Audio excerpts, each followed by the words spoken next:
আমরা মেমোরি ম্যানেজমেন্টের লাস্ট যে অ্যাপ্রোচটা দেখেছিলাম যে সরাসরি হচ্ছে ভার্চুয়াল মেমোরিটাকে ফিজিক্যাল মেমোরিতে হচ্ছে লোড করে দিতেছি, তাতে হচ্ছে কিছু প্রবলেম আছে। তো প্রবলেমটা হচ্ছে এরকম যে আমার যদি এটা একটা ছোট প্রোগ্রাম হয় আর এটার জন্য যদি বাই ডিফল্ট আমরা অনেক বেশি ভার্চুয়াল মেমোরি রাখি বড় প্রোগ্রামগুলোর কথা চিন্তা করে, তাহলে হচ্ছে এই যে হিপ আর স্ট্যাকের মাঝখানে প্রচুর পরিমাণে আসলে ফাঁকা জায়গা ওয়েস্ট হচ্ছে।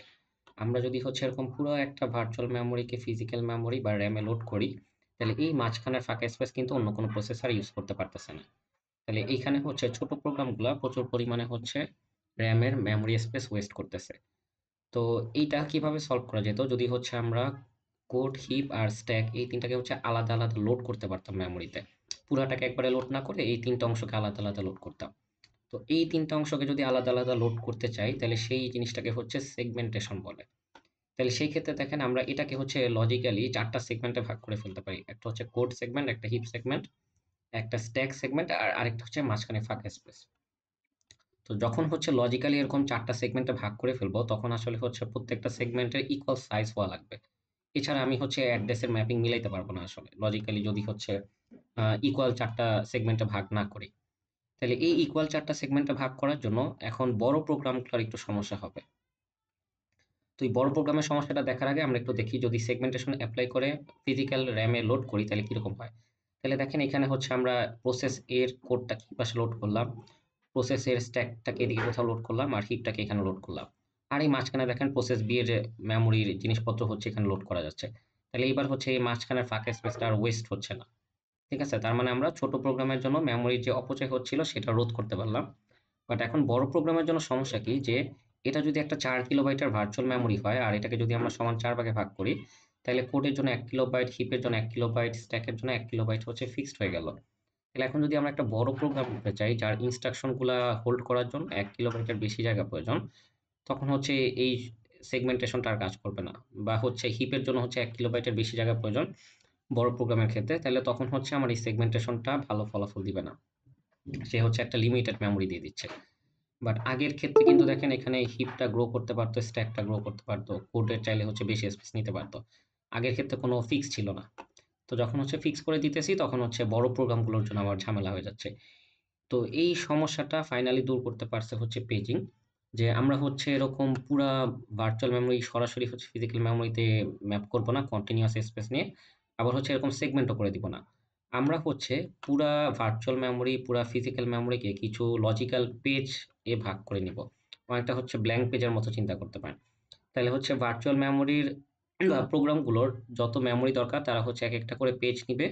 আর পেজ নিয়ে হচ্ছে মেমোরিতে রাইট করতে থাকবে দরকার মতো নিবে। তাহলে হচ্ছে বেশি মেমোরি হচ্ছে ইউজ করবে না, আবার হচ্ছে মেমোরি লিমিটেশনও হবে না বা সেগমেন্টেশনের কারণে যেখানে লিমিটেশন হচ্ছিল সেটা হবে না। তো এটার উদাহরণ হচ্ছে আপনারা এরকম চিন্তা করতে পারেন যে আপনাদের যদি সিটি পরীক্ষায় আমরা যদি মিডের বড় খাতাগুলো দেই যেখানে ১২ পেজ থাকে, ওই খাতাগুলা দিলে হচ্ছে আপনাদের ৩-৪ পেজে সিটি পরীক্ষা শেষ হয়ে যাবে, বাকি পেজগুলো হচ্ছে ওয়েস্ট হবে।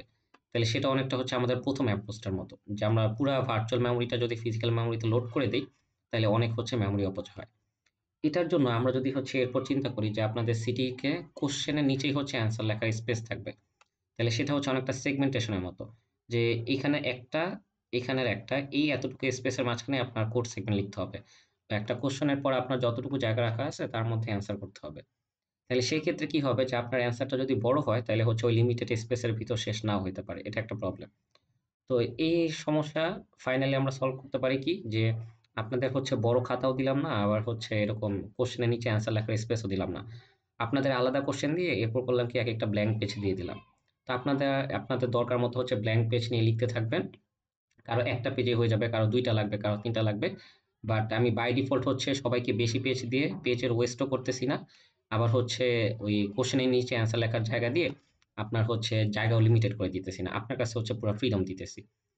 তাহলে এই বাস্তব জীবনের চিন্তাটা থেকেই হচ্ছে পেজিং এর যে ধারণা সেটাই হচ্ছে আমরা আসলে মেমোরি ম্যানেজমেন্টে ইমপ্লিমেন্ট করব। সো এবার হচ্ছে আমাদের পেজিংটা চিন্তা করতে পারি যে আমাদের হচ্ছে মেমোরিটা তো এরকম বাইট আকারে ভাগ করা থাকে। তো ওই পুরো জিনিসটাকে আমরা কিছু হচ্ছে এরকম লজিক্যাল পেজে, মানে এটা হচ্ছে একটা পেজ, এরকম হচ্ছে পেজে ভাগ করে ফেলবো। তো পেজে ভাগ করলে এখন হচ্ছে পেজিং রিলেটেড আমাদের কিছু প্রপার্টিস পড়া লাগবে আগে। যে আমরা হচ্ছে ফিজিক্যাল মেমোরি এবং ভার্চুয়াল মেমোরি দুইটাকেই হচ্ছে সেম সাইজের পেজে ভাগ করতেছি। তার মানে এরকম চিন্তা করেন, ভার্চুয়াল মেমোরিতে যদি একটা পেজে 16টা বাইট থাকে বা 16টা এরকম ছোট ছোট ঘর থাকে, তাহলে ফিজিক্যাল পেজও হচ্ছে এরকম 16টা বাইটই থাকবে, মানে দুইটার সাইজই সেম হবে। এরকম চিন্তা করেন যে আপনারা হচ্ছে এটাতে একটা সফট কপি দেখতেছেন, তো এটাকে একটা ভার্চুয়াল মেমোরির মতো চিন্তা করেন। এটা যখন প্রিন্ট দিবেন কাগজে, তখন কি এটার সাইজ সেমই থাকবে না? এইখানে যতটা মার্জিন করা ঘর আছে, প্রিন্ট দেওয়ার পর তো অতটাই মার্জিন করা ঘর থাকবে। তাহলে ওইরকম আর কি, যে আমার ভার্চুয়াল মেমোরির পেজের সাইজ আর ফিজিক্যাল মেমোরির পেজের সাইজ হচ্ছে সেম থাকবে।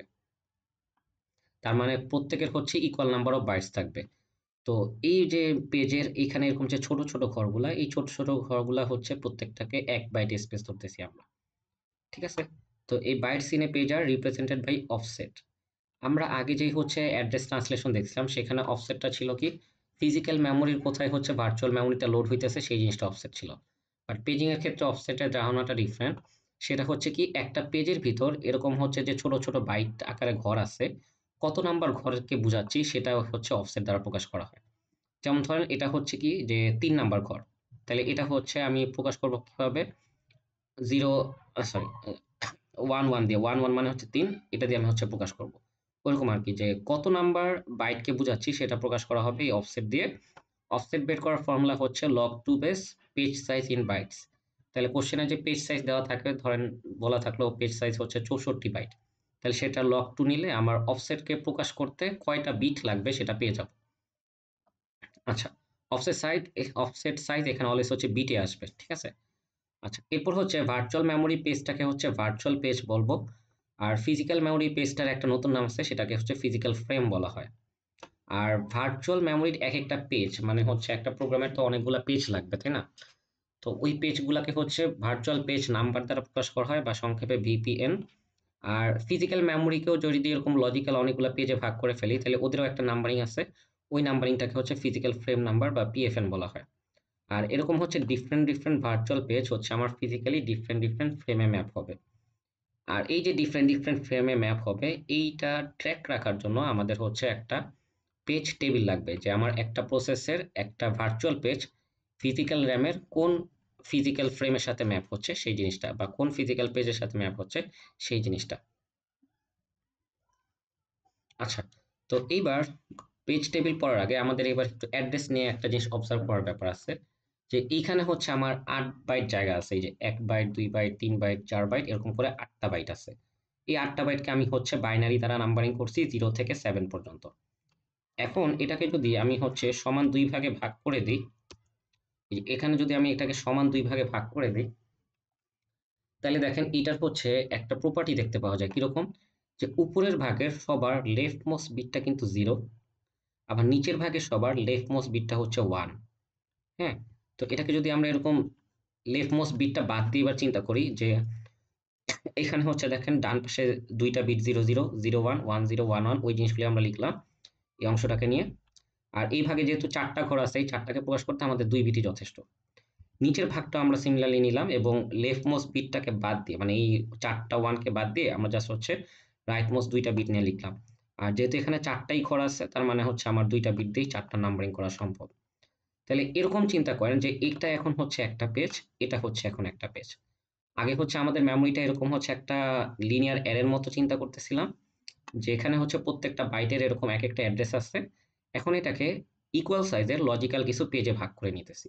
তাহলে এটা হচ্ছে এখন একটা পেজ, এটা হচ্ছে এখন একটা পেজ।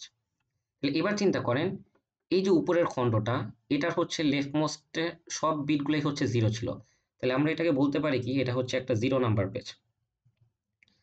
আর এইখানে দেখেন যে নিচের খণ্ডটা সবগুলাতে হচ্ছে লেফট মোস্ট বিটে 1 আছে, তাহলে আমরা নিচের অংশটাকে বলতে পারি হচ্ছে 1 নাম্বার পেজ। হ্যাঁ, আর এই যে যে জিনিসগুলো আছে 0 0 0 1 1 0 1 1, এগুলো হচ্ছে একটা পেজের বাইট। তাহলে হচ্ছে এটা হচ্ছে একটা পেজের 0তম বাইট, এটা 1তম বাইট, এটা 2তম, এটা 3তম। আর বাইটগুলোকে প্রকাশ করতে যে নাম্বারটা ইউজ করা হয় সেটাকে বলা হয় অফসেট। তাহলে এই এক একটা অ্যাড্রেস হচ্ছে অফসেট তখন। আর এটা হচ্ছে পেজ 0, আর এটা হচ্ছে পেজ 1। সো এই জিনিসটাই হচ্ছে আমি আগের পেজে এরকম চিত্র দিয়ে বুঝাইছি। এই যে এই পেজটা এরকম হচ্ছে আমরা লজিক্যাল পেজে ভাগ করে ফেলতেছি, আর এগুলা হচ্ছে এক একটা অফসেট বা বাইট স্পেস, প্রত্যেকটা স্পেস হচ্ছে 1 বাইট করে, এরকম ছোট ছোট ঘরগুলো। আচ্ছা, তো আশা করি এই ম্যাপিংটা মানে এই জিনিসটা আপনাদের বোঝা গেছে। তাইলে হচ্ছে দেখেন আমাদের অ্যাড্রেসের এখন হচ্ছে আমাদের এক্সট্রা কিছু কিন্তু করা লাগতেছে না, আমাদের অ্যাড্রেস আগে যেমন ছিল তেমনই আছে। ওইটারই এখন দেখেন দুইটা অংশ পেয়ে গেছি আমরা। একটা অংশ দেখেন পেজ নাম্বার প্রকাশ করতেছে, লেফট মোস্ট বিটটা, আর বাকি অংশটা হচ্ছে অফসেট প্রকাশ করতেছে, যে একটা পেজের ভিতরে এরকম কয়টা ছোট ছোট ঘর আছে। তাহলে দেখেন আমরা অ্যাড্রেসটাকে এখন দুইটা ভাগে ভাগ করে ফেলবো। একটা হচ্ছে ডান পাশ থেকে বাম দিকে অফসেট, অফসেটকে বাদ দিলে অ্যাড্রেসের বাকি অংশ আসলে হচ্ছে পেজ নাম্বার প্রকাশ করবে। আর অফসেট বের করার ফরম্যাট আমরা জানছি, আগের স্লাইডে ছিল log two base page size. তো একটা পেজে হচ্ছে এরকম কয়টা ঘর আছে সেটা হচ্ছে আমরা log two base page size নিলেই পেয়ে যাব। সেটা হচ্ছে আমাদের অফসেট বিটস। অফসেটকে বাদ দিলে অবশিষ্ট যা থাকে সেটাই হচ্ছে আমার পেজ নাম্বার প্রকাশ করবে। তাহলে এখন থেকে আমরা চিন্তা করব একটা অ্যাড্রেসের দুইটা অংশ, একটা হচ্ছে অফসেট, একটা হচ্ছে পেজ নাম্বার। তো এরপরের রেকর্ডিং এ আমরা হচ্ছে পেজ টেবিলটা শুরু করব। এই রেকর্ডিংটা হচ্ছে জাস্ট পেজিং পর্যন্তই।